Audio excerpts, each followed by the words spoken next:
Story 1.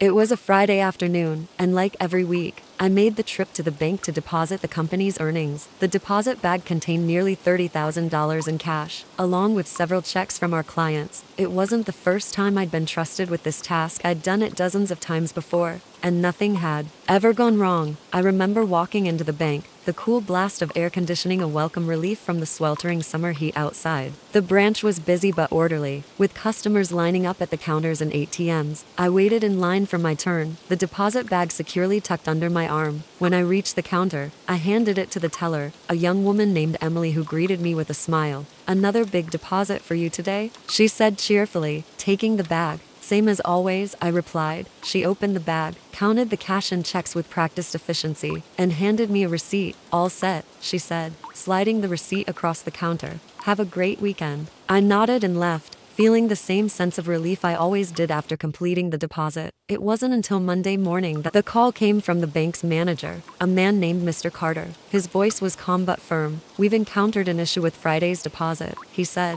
"What kind of issue?" I asked, already feeling uneasy. "The funds you deposited, cash and checks, are unaccounted for. According to our records, they were never processed." I froze. "What do you mean?" I handed the deposit directly to Emily. She counted it, gave me a receipt. "Everything was normal. There's no record of the deposit in our system," Mr. Carter said. "We're conducting an internal investigation, but I thought you should be aware." I hung up, my mind racing. How could the deposit be missing? I'd watched Emily count the money with my own eyes. I still had the receipt as proof. Something didn't add up. My boss wasn't pleased. Losing $30,000 wasn't just a setback. It was a disaster. He grilled me relentlessly, demanding to know if I'd been careless or if I was hiding something. I insisted I had done everything by the book, but his skepticism was obvious. "I trust you," he said finally, though his tone suggested otherwise. "But this money has to be found. I need you to get to the bottom of this." I went back to the bank that afternoon, determined to figure out what had happened. Mr. Carter met me in his office, where he laid out the situation in more detail. According to the security logs, the deposit bag had never left the branch, but there was no trace of it in the vault,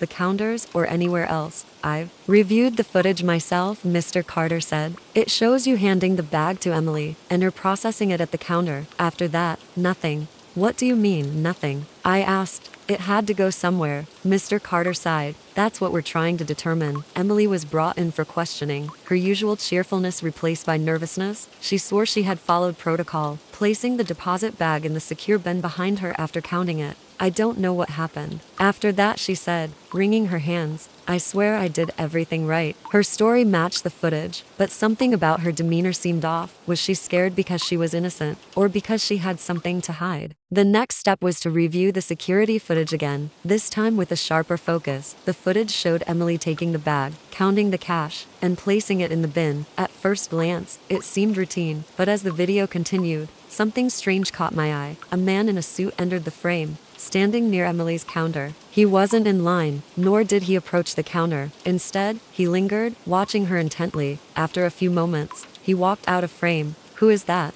I asked, pointing to the screen. Mr. Carter frowned. "I'm not sure. He's not a regular customer." The footage showed the man leaving the bank shortly after. Nothing overtly suspicious, but his behavior was odd enough to warrant a closer look. The police were brought in to investigate. They questioned Emily, the bank staff, and even me. My receipt was examined, verified, and deemed authentic, but it didn't answer the larger question. The man in the footage became a key suspect. His movements didn't make sense. Why linger near the counter if he wasn't conducting business? But identifying him proved difficult. He hadn't used an ATM or approached a teller, so there was no record of him being there. As the investigation dragged on, rumors began to spread. Some whispered that Emily had stolen the money, others that the man in the footage had orchestrated an elaborate scheme. A few even suggested I might be involved, though the receipt seemed to exonerate me. Days turned into weeks, and still, there were no answers. The money remained missing, and the case grew colder with each passing day. Then, one morning, I received an unexpected call from the police. "We've made a breakthrough," the detective said. "Can you come down to the station?" When I arrived, they showed me new footage from a nearby street camera. It captured the man in the suit leaving the bank and entering a black sedan parked a block away. The car was traced to a rental agency, and the driver's identity finally came to light. a former employee of the bank who had been fired for theft years ago. The man had likely been working with an accomplice, someone inside the bank. Emily was brought back in for questioning, and under pressure, she admitted to being coerced. The man had threatened her family, forcing her to hand over the deposit bag after it was counted. The money was eventually recovered, though not all of it. Some of the cash had been spent, and the checks were damaged beyond repair. Emily faced consequences for her role in the scheme, but her cooperation helped the authorities track down the thief and bring him to justice. The ordeal left me shaken. What had started as a routine deposit had spiraled into a web of deception and crime. Though I was cleared of any wrongdoing, the suspicion I faced lingered in the back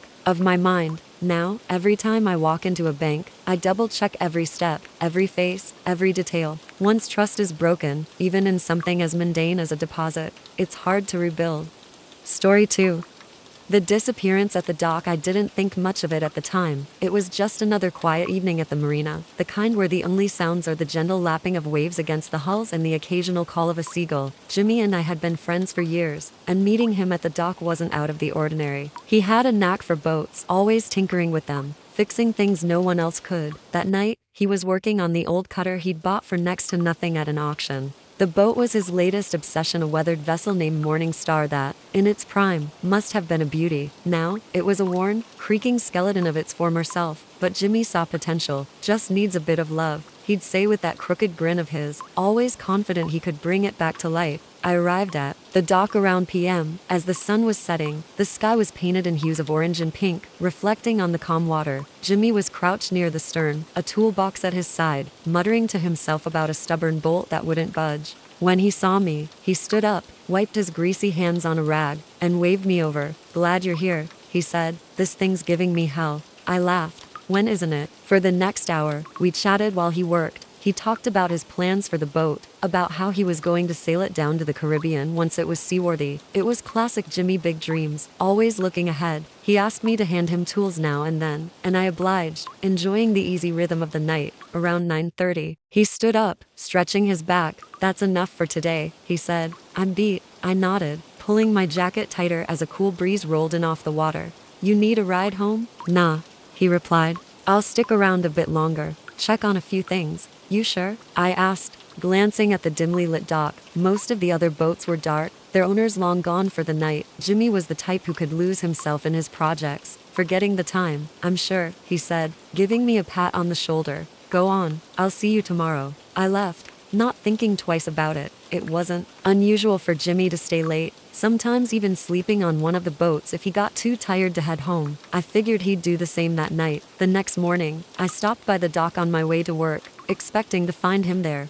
bleary-eyed and sipping coffee from his dented thermos. Instead, I found the Morning Star gone. At first, I thought Jimmy must have taken it out for a test run. He'd mentioned he was close to getting the engine working again. But as I looked around, something felt off. Jimmy's toolbox was still sitting on the dock, right where he'd left it the night before. His thermos, a near-constant companion, was there too, half full and cold. I called out his name, my voice echoing across the water, but there was no response. I checked his usual haunts, the nearby diner where he liked to grab breakfast, the bait shop where he often chatted with the owner, but no one had seen him. Growing more anxious, I drove to his apartment. His car was parked outside, but he didn't answer the door.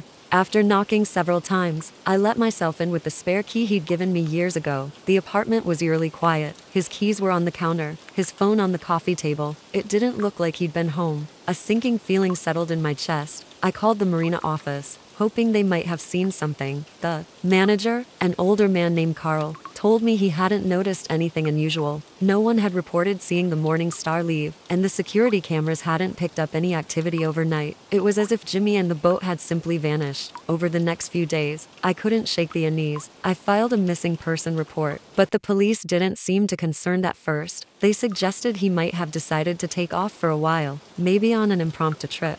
But that didn't make sense. Jimmy wasn't the type to just disappear without telling someone, especially not me. We'd been through too much together for him to leave me in the dark. I started piecing together what little I knew. Jimmy hadn't mentioned any plans to take the boat out. In fact, the night before, He'd said it wasn't quite ready, and even if he had decided to test it, why would he leave his tools and thermos behind? It didn't add up. I returned to the dock every day, hoping for some sign of him. I questioned everyone I could think of: fishermen, other boat owners, even the night watchman who patrolled the marina. No one had seen or heard anything unusual. The morning star seemed to have vanished without a trace, taking Jimmy with it.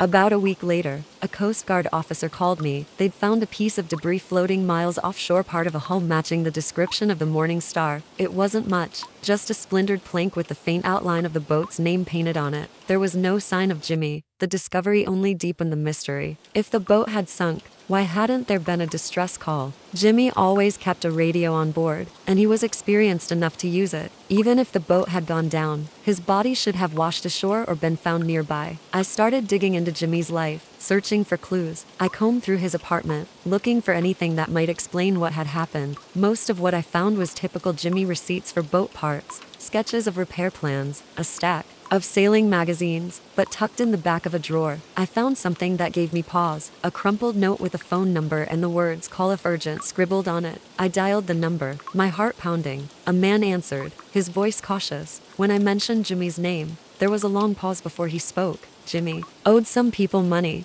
the man said finally. A lot of money.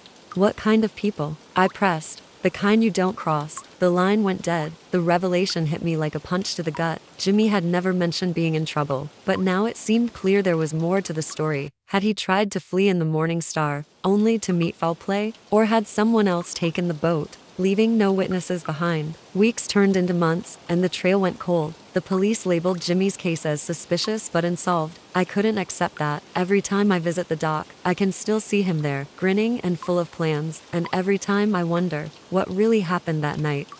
Story 3.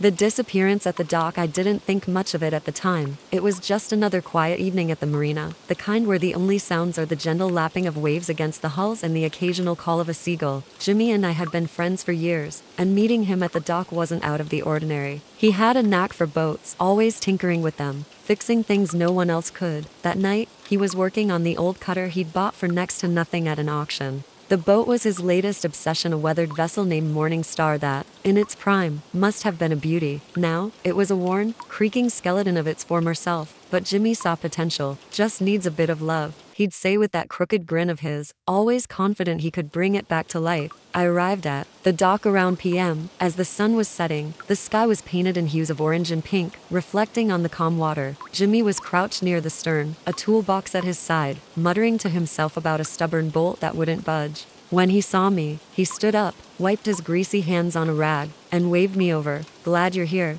he said. "This thing's giving me hell." I laughed. "When isn't it?" For the next hour, we chatted while he worked. He talked about his plans for the boat, about how he was going to sail it down to the Caribbean once it was seaworthy. It was classic Jimmy: big dreams, always looking ahead. He asked me to hand him tools now and then, and I obliged, enjoying the easy rhythm of the night. Around 9:30, he stood up, stretching his back. "That's enough for today," he said. "I'm beat." I nodded, pulling my jacket tighter as a cool breeze rolled in off the water. "You need a ride home?" "Nah," he replied. "I'll stick around a bit longer, check on a few things." "You sure?" I asked, glancing at the dimly lit dock. Most of the other boats were dark, their owners long gone for the night. Jimmy was the type who could lose himself in his projects, forgetting the time. "I'm sure," he said, giving me a pat on the shoulder. "Go on, I'll see you tomorrow." I left, not thinking twice about it. It wasn't unusual for Jimmy to stay late, sometimes even sleeping on one of the boats if he got too tired to head home. I figured he'd do the same that night. The next morning, I stopped by the dock on my way to work, expecting to find him there, bleary-eyed and sipping coffee from his dented thermos. Instead, I found the Morning Star gone. At first, I thought Jimmy must have taken it out for a test run. He'd mentioned he was close to getting the engine working again. But as I looked around, something felt off. Jimmy's toolbox was still sitting on the dock, right where he'd left it the night before. His thermos, a near-constant companion, was there too, half full and cold.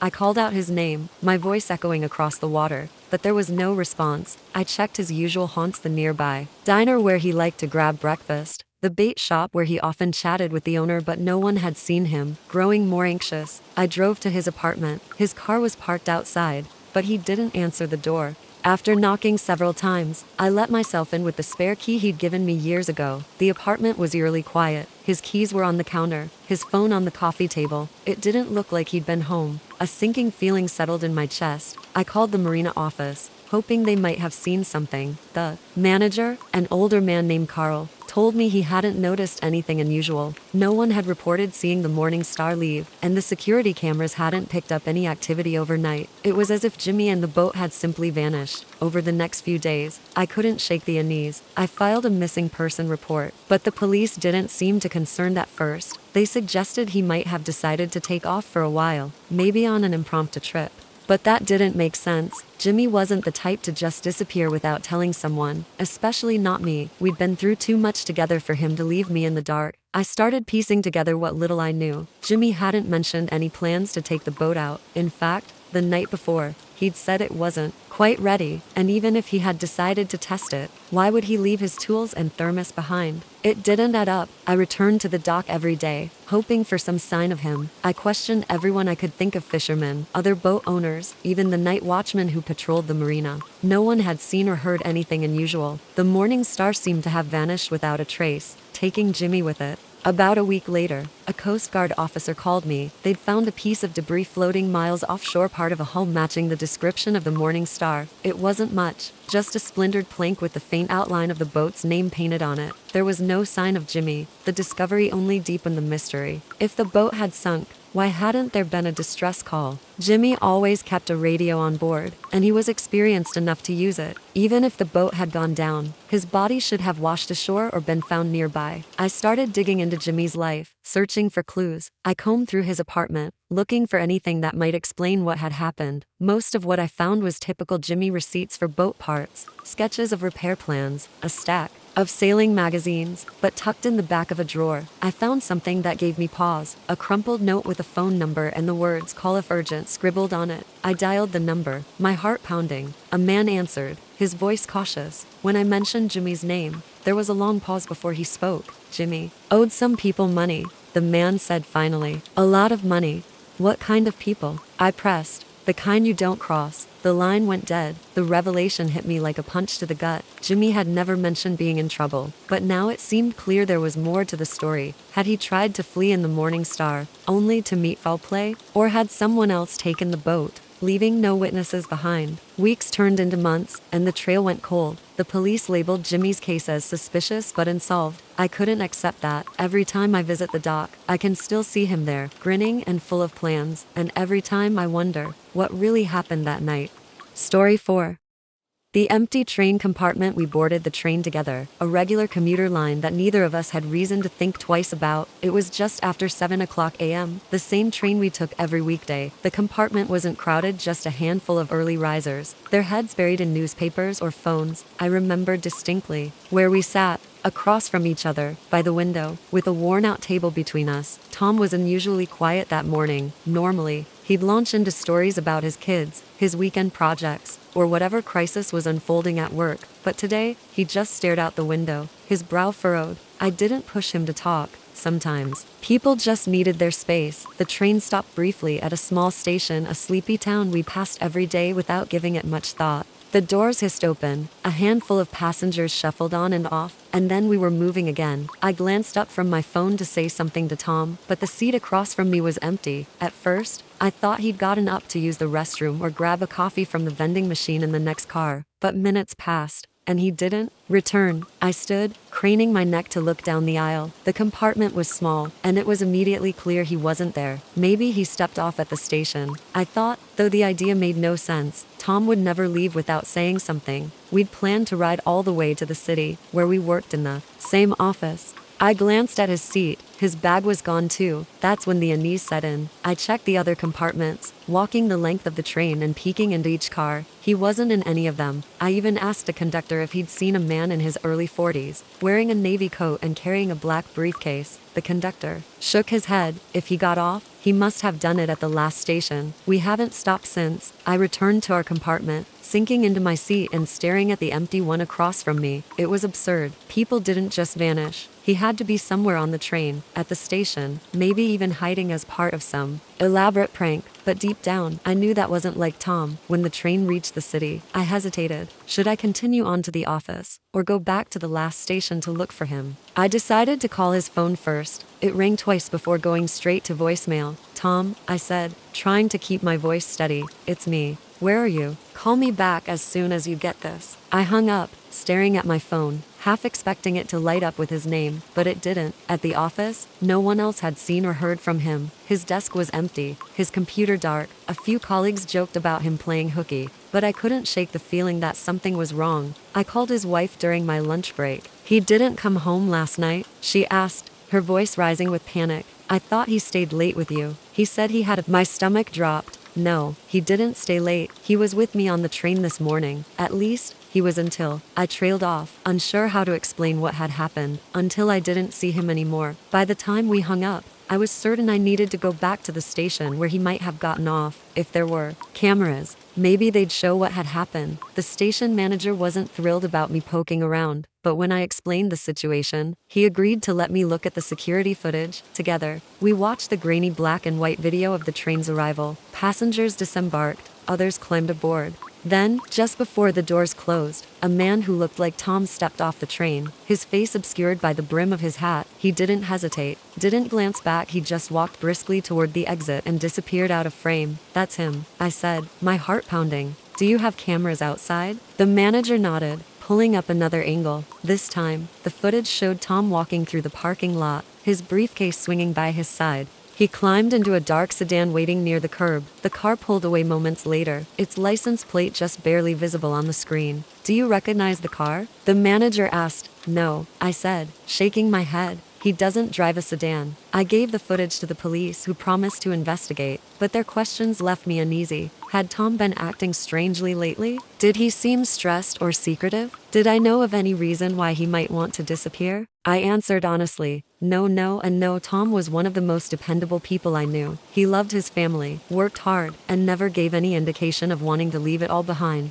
But as the days passed and he didn't return, I started to wonder. Had I missed something? Was there a side of Tom I didn't know? Weeks turned into months, and the police found nothing. The car from the footage wasn't registered to anyone connected to Tom. His phone and credit cards had gone unused since that day. His wife and kids were devastated, and I felt like I'd failed them somehow. I was the last person to see him, and I had no answers. I couldn't stop thinking about the way he'd walked off the train so calm, so deliberate. It didn't fit with the man I knew, the man who would never leave his family without a word. But if he hadn't disappeared willingly, who had been waiting for him in that car? And why? Even now, years later, the memory haunts me. I still take the same train to work, and every time I pass that station, I find myself glancing at the platform, half expecting to see him standing there, but he never is. Some mornings, I wonder if I'll ever know the truth. Did he choose to leave, or was he forced? Was he running towards something or away? The answers are out there somewhere, but until they're found, all I can do is keep riding that train, hoping against hope for a glimpse of my friend. Story 5. I remember the day vividly. It was a Friday afternoon, and the courthouse was buzzing with energy. The trial I was involved in, one that had been months in the making, was just days away. The envelope in question, a thick manila folder stuffed with crucial documents, was the final piece of the puzzle. It contained witness statements, correspondence, and other sensitive materials that could tip the case in our favor. Losing it wasn't an option. I personally delivered the envelope to the post office that day. The address was triple-checked. I handed it to the clerk, a friendly older woman who weighed it, affixed the proper postage, and handed me a receipt. She assured me it would reach its destination by Monday morning. Well before the trial, I left feeling confident. Everything was under control. By Tuesday afternoon, panic set in. My colleague called me from the courthouse, her voice taut with urgency. "The documents never arrived," she said. "The opposing counsel is pressing hard." "What's going on?" I froze. "What do you mean they didn't arrive?" "I sent them Friday. I have the receipt to prove it." "Well, they're not here," she said, her frustration palpable. "And the judge is losing patience. We need those documents." Hanging up, I immediately called the courier service listed on the receipt. The automated system informed me that the package was in transit. That didn't make sense. By now, it should have been delivered. I asked to speak to a representative, but the answers I got were vague at best. "There's no scan of the envelope past your local post office," the agent said. "It's possible it got delayed or misrouted." Delayed? Misrouted? I repeated, my voice rising. This isn't a Christmas card, it's critical legal evidence. I need to know exactly where it is. The agent apologized but offered little else. We'll start an investigation, she said. It could take up to 10 business days. 10 business days. The trial was already underway. That timeline was useless to me. I returned to the post office the next morning, receipt in hand, and demanded to speak with the manager. He was a stout man with a weary expression, the kind of look that suggested he'd seen his fair share. Still, he listened patiently as I explained the situation. This is highly unusual, he said, examining the receipt. We don't lose mail very often, especially not priority packages like this. Then where is it? I asked, my frustration boiling over, because it's not where it's supposed to be. He promised to look into it, disappearing into the back room for what felt like an eternity. When he returned, his face was unreadable. I checked the logs, he said. The envelope was scanned here, but there's no record of it leaving the facility. I blinked. What do you mean? It never left? He nodded. That's what the system says. The implications were staggering. If the envelope never left the facility, then what happened to it? Was it misplaced? Stolen? The thought of theft sent a chill down my spine. The contents of that envelope weren't just important, they were valuable. Information like that could easily be used to undermine our case, or worse, to blackmail one of the witnesses. I asked the manager to let me see the security footage from Friday afternoon. He hesitated but eventually relented, leading me to a small room filled with monitors. Together, we watched the grainy black and white footage of the counter where I had dropped off the envelope. There I was, handing the envelope to the clerk. She weighed it, scanned it, and placed it in a bin behind her. So far, so good. But as the footage continued, something strange happened. Another employee, a tall man in a postal uniform, approached the bin, hesitated, and then picked up my envelope. He glanced around quickly before slipping it under his clipboard and walked. Who is that? I asked, pointing to the screen. The manager frowned. That's Alan. He's one of our drivers. Does he normally handle outgoing mail like that? I pressed. No. The manager admitted. Drivers usually stick to their assigned routes. They don't sort mail. Alan became my focus. The manager assured me he would question him, but I wasn't content to wait. I did some digging of my own, asking around the post office and even calling a friend who worked in local law enforcement. What I learned was unsettling. Alan had a history of financial trouble. A few years ago, he had been accused of skimming packages, though nothing was ever proven. When I relayed this to the manager, he seemed genuinely alarmed. We'll handle this internally, he said, but I couldn't afford to wait for an intern. 2 days later, I got a call from the manager. We questioned Alan, he said, his voice heavy. He denies taking the envelope, but his story doesn't add up. We've suspended him while we investigate further. Do you think he has it? I asked. It's possible, the manager admitted, but without concrete evidence, there's not much we can do. Frustrated, I turned to the police. They opened a formal investigation, treating the disappearance as a potential theft. They obtained a warrant to search Alan's home and vehicle, but nothing turned up. The envelope and its contents remained missing. Story 6. The missing briefcase. It was supposed to be a routine Monday morning, the kind of morning where the most exciting thing was the promise of a fresh cup of coffee to kickstart the day. I arrived at the office at 8:45 a.m. sharp, carrying a briefcase that was, by all accounts, unremarkable in appearance, but its contents were far from ordinary. Inside were the company's quarterly financial reports, documents that detailed every profit, every expense, and every potential liability, sensitive information that wasn't meant to leave the confines of our secure network, let alone fall into the wrong hands. The briefcase was locked, as it always was when I carried it. I set it down beside my desk, its black leather exterior blending in with the office decor. My plan was simple: grab a cup of coffee, double-check the reports, and prepare for the meeting with the board. It should have been an uneventful start to the week, but by the time I returned from the break room, coffee in hand, the briefcase was gone. At first, I thought it was a joke. My coworkers weren't above a little mischief now and then, especially on a dreary Monday. I looked around the office, expecting to see someone grinning from behind a cubicle, waiting to reveal the prank, but no one seemed to be paying me any attention. The usual office hummed, the clacking of keyboards. The soft murmur of conversations continued uninterrupted. All right, I called out, setting my coffee on the desk. Who took it? No response. A few heads turned in confusion, but most people barely glanced up. That's when the sinking feeling set in. This wasn't a joke. The briefcase was really gone. I checked under my desk, then around the nearby cubicles, thinking maybe someone had moved it as a misguided attempt to tidy up. Nothing. The briefcase had vanished, as if it had never been there at all. My first instinct was to check the security cameras. Our office prided itself on being secure, with cameras positioned to cover every entrance, hallway, and shared space. I made my way to the security room, where Greg, the building's security officer, was seated in front of a wall of monitors. "Hey Greg," I said, trying to keep the urgency out of my voice. "I need to check the footage from this morning. Someone took something from my desk." Greg raised an eyebrow but didn't ask questions. He rewound the footage from my floor, fast-forwarding through the mundane activity of employees arriving, chatting by the water cooler, and settling in at their desks. But when we reached the crucial window of time between 9:10 and 9:20, when I had been in the break room, the footage suddenly cut to static. Greg frowned, scratching his head. "That's odd. The system's been running fine all morning. Can you check the backup?" I asked, trying to suppress my frustration. He switched to the secondary recording system, but it was the same story, a 10-minute gap of static during the exact time the briefcase disappeared. It wasn't a coincidence. Someone had tampered with the cameras. "I'll run diagnostics," Greg's, but it looks like the system was deliberately disabled. Whoever did this knew what they were doing. Back at my desk, I replayed the morning in my mind, searching for anything unusual. Had anyone been acting strangely? Was there a new face in the office? The problem was, our office wasn't small. With over 50 employees on my floor alone, it was impossible to keep track of everyone. I decided to start with the people closest to me, literally. My desk was in a cluster of 6 workstations, shared with colleagues I knew well. First, I approached Lisa, the HR manager who sat directly across from me. She was typing furiously, her eyes glued to her screen. "Hey Lisa," I said,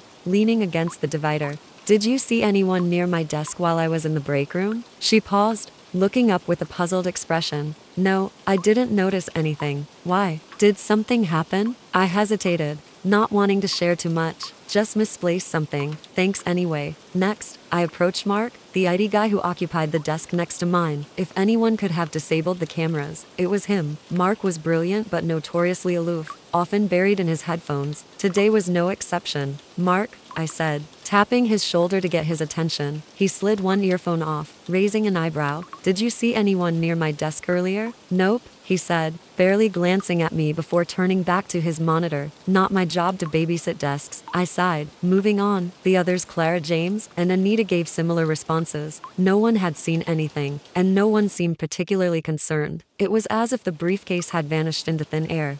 I spent the rest of the day retracing my steps, questioning anyone who might have been near my desk, and checking every corner of the office for the briefcase. By the time PM rolled around, I was no closer to an answer. Worse, I couldn't shake the feeling that someone was watching me, studying my every move. That night, I couldn't sleep. The missing briefcase wasn't just a minor inconvenience. It was a potential disaster. The financial reports contained information that could ruin the company if it fell into the wrong hands. Competitors, disgruntled employees, even hackers. It was impossible to say who might benefit from the theft. I went over the list of possibilities in my mind. Could it have been an outsider? Unlikely, given the level of security in the building. That left one conclusion: the thief was someone inside the office, someone I worked with every day. The next morning, I arrived early, determined to get to the bottom of the mystery. I started by checking the visitor logs for the previous day. Greg was able to pull up a list of everyone who had entered the building, but nothing stood out. No unexpected names, no suspicious visitors. Frustrated but not ready to give up,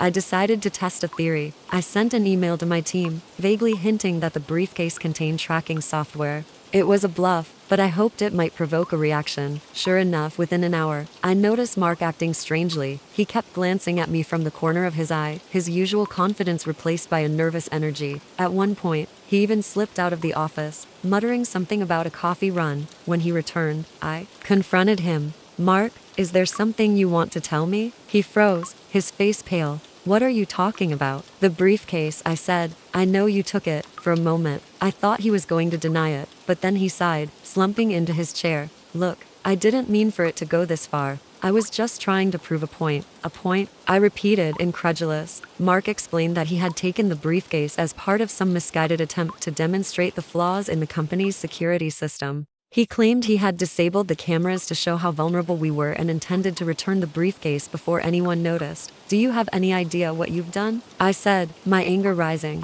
Those reports could cost the company millions if they got into the wrong hands. "I didn't look at the reports, I swear," Mark insisted. "The briefcase is in my car. I was going to bring it back today." I retrieved the briefcase and immediately checked its contents. Thankfully, everything was intact. Mark's stunt had been reckless and foolish, but at least the documents were safe. In the days that followed, Mark was disciplined, and the company implemented stricter security protocols. The mystery was solved, but the experience left me wary. Trust, once shaken, isn't easily rebuilt. Even now, as I sit at my desk, I find myself glancing over my shoulder, wondering who might be watching.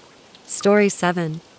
It was late when I got home that evening, well past midnight. The city was quiet, the streets empty except for the occasional hum of a passing car. I climbed the steps to my apartment, the exhaustion of the day settling into my bones. All I wanted was to kick off my shoes, pour a drink, and collapse on the couch. As I reached my door, I instinctively checked the lock. It was a habit I'd developed after living in the city for years. My hand froze mid-motion. The lock didn't click the way it usually did. Instead, it turned smoothly, as if it hadn't been locked at all. That was strange. I always locked my door. Always. I hesitated, my heart beating a little faster. Maybe I'd forgotten in my rush to leave this morning. It had been a chaotic day, after all, but something didn't feel right. I pushed the door open slowly, flipping on the light switch as I stepped inside. The living room looked just as I'd left it, books scattered on the coffee table, my jacket draped over the back of the couch. I let out a small sigh of relief. Maybe I really had just forgotten to lock up. But then I noticed the drawer. It was the drawer in the small cabinet near the window.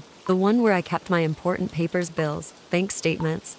It was slightly ajar. I never left it like that. I crouched down, pulling it open. The papers inside were in disarray, shuffled around as if someone had been looking for something. My stomach tightened. Had someone been in my apartment? I stood up, my eyes scanning the room for other signs of disturbance. The bookshelf seemed untouched. The TV and laptop were still there. Nothing valuable appeared to be missing. But the feeling of unease wouldn't go away. I checked. The kitchen was fine, the bedroom untouched. Even the jewelry box on my dresser was intact. It didn't make sense. If someone had broken in, why hadn't they taken anything? And how had they gotten in without breaking the lock? The next morning, I called the building manager. Mr. Parsons was an older man, the kind who prided himself on knowing every tenant and keeping the building secure. When I explained what had happened, he frowned. "Are you sure you locked the door?" he asked. "Yes," I replied firmly. "I'm certain." He rubbed his chin, looking thoughtful. "I'll check the security footage," he said. "But we haven't had any issues with break-ins. The locks were all replaced last year. They're supposed to be pick-proof."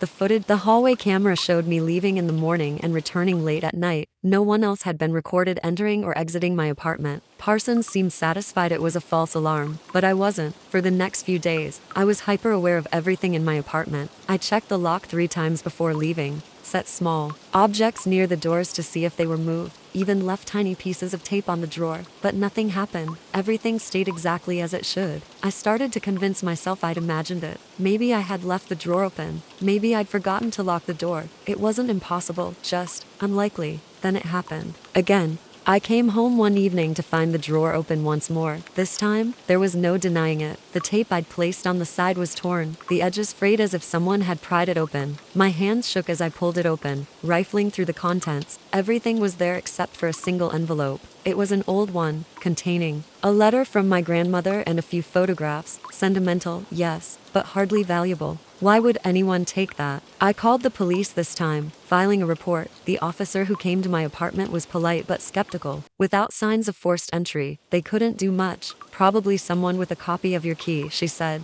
"Do you know anyone who might have one?" "I've never given a spare to anyone." The next morning, I changed the locks. It cost more than I wanted to spend, but I didn't care. The thought of someone entering my apartment while I wasn't there, rummaging through my things, made my skin crawl. For a few days, I felt better, safer. Then the letter came. It was a plain, white envelope slid under my door. Inside was a single sheet of paper, folded neatly. The handwriting was unfamiliar, sharp, precise letters written in black ink. "You have what I need. I will get it." I stared at the note, my hands trembling. What did it mean? What were they looking for? I thought back to the drawer, to the letter and photographs that had been taken. Could they have been after those? But why? I called the police again, showing them the note. They took it seriously this time, fingerprinting the envelope and promising to keep an eye on the building. But there was little else they could do. That night, I barely slept. Every creak of the floorboards, every gust of wind rattling the windows made me jump. I lay in bed, clutching my phone, ready to call for help at the first sign of trouble.atm. I heard it, a soft scrape, like a key turning in a lock. I bolted upright, my heart racing. The sound came from the front door. I grabbed the heaviest thing I could find, a lamp, and crept toward the noise. My pulse was pounding in my ears, my breath shallow. The lock clicked again, and the door creaked open. "Who's there?" I shouted, flipping on the lights. The hallway was empty. The door was slightly ajar, the new lock still intact. I stepped outside, looking up and down the corridor, but there was no one, just the faint echo of my voice and the thud of my heart. I haven't felt safe in my apartment since. I've installed extra locks, cameras, even a motion sensor, but it doesn't help. The police haven't found anything, and the letters keep coming. Each one is shorter than the last, more urgent, more threatening. I still don't know what they're looking for. I've searched every inch of my apartment, gone through every drawer, every box, every piece of paper I own. Nothing stands out, but whoever it is, they're not giving up, and neither am I. I'll find. Story 8. I'll start crafting the fourth story, The Silent Witness, into a detailed 1,000+ word narrative. Once it's complete, I'll move on to the others systematically. The Silent Witness. It happened on a brisk autumn evening in the city park. My best friend, David, and I had decided to take a walk after dinner to clear our heads and catch up on life. The park was one of our favorite spots, winding trails, towering trees, and the soft glow of antique-style lamps lining the paths. It was peaceful, a slice of quiet in an otherwise bustling city. We were deep in conversation, laughing about something ridiculous from our college days, when I realized David had fallen a few steps behind me. I turned to say something, but the words froze in my throat. A man I hadn't noticed before, tall, wearing a dark hoodie, had come out of nowhere. He was standing way too close to David, and before I could react, he shoved David hard against the iron railing of the bridge we'd been crossing. I froze for a moment, but as the reality of the situation sunk in, I shouted, "Hey, get off him." The man didn't even glance my way. He yanked at David's jacket.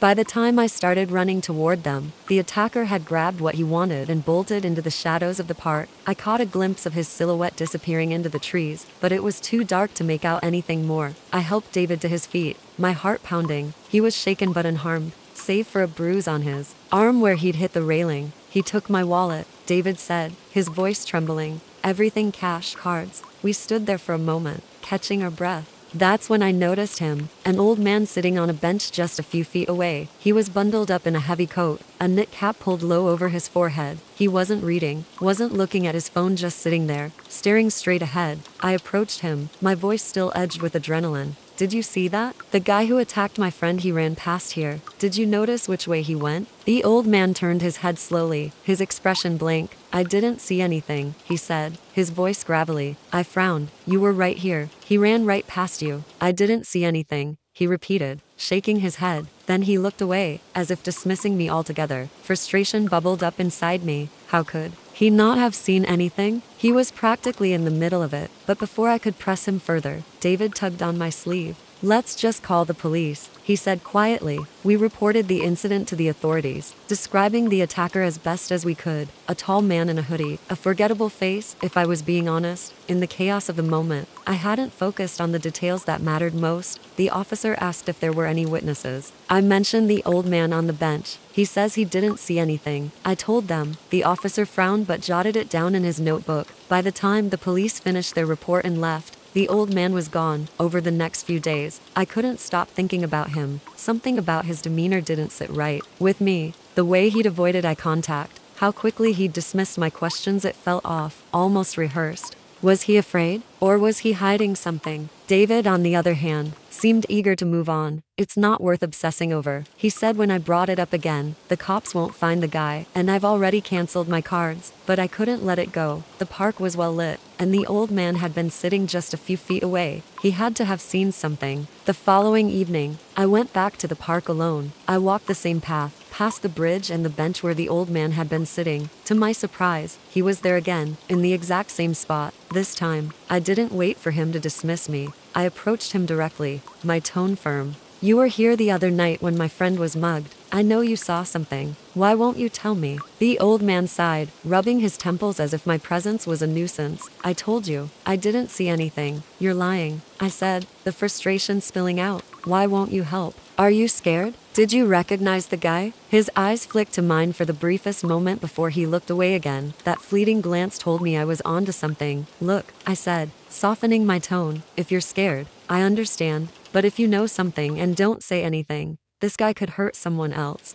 Don't you care about that? For a moment, he was silent. Then, he leaned back on the bench, his shoulders slumping. You don't understand, he said quietly. It's not that simple. What's not simple about it? I pressed. You saw what happened. Just tell the police. The old man shook his head. I've been in trouble before, he said. I talked to the police. They start asking questions about me, about things I can't explain. It's better if I stay out of it. His words were vague, but the meaning was clear. He had a past, and he didn't want it dragged into the light. I wanted to argue, to tell him it didn't matter, but I could see the fear etched into his face. Whoever he was, whatever he'd done, he believed talking would cost him more than it was worth. I left the park that night feeling defeated. The old man's silence felt like a betrayal not just to me and David, but to the truth. Still, I couldn't blame him entirely. Fear is a powerful thing, and whatever he was running from had clearly kept him looking over his shoulder for a long time. A week later, the police called with an update. They'd caught a suspect matching our description: tall, wearing a hoodie, carrying a knife similar to the one described in other muggings in the area. When they asked if I could come to the station to identify him, I agreed. When I saw the suspect in person, I felt a wave of relief. It was him. I was sure of it. The police told me they'd found him trying to pawn a wallet that matched the description of David's, complete with his ID inside. That night,